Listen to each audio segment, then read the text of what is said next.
20টা টাকা করলো জমা।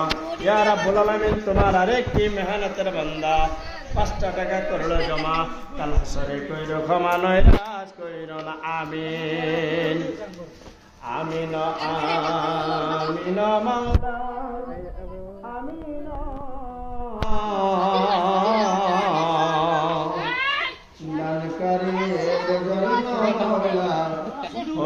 তুমি জামিনা লোকটার জন্য এই অটো আসলো অ্যাটাক। ভাই গাড়িটা আসতে নিয়ে আসবো ভাই। ছাগলুল্লাহ ভাই যে যা পারি খুশি হিসেবে শরীর করে যাবো ভাই। দিতেছে আল্লাহর ঘর মসজিদ মারহাবা 10 টাকা 10 টাকা। ইয়া রাব্বুল আলামিন আর ঘরকে মহব্বত করে হুন্ডার তো এটা বিটমিট কিছু বলতেছে না। না রেখে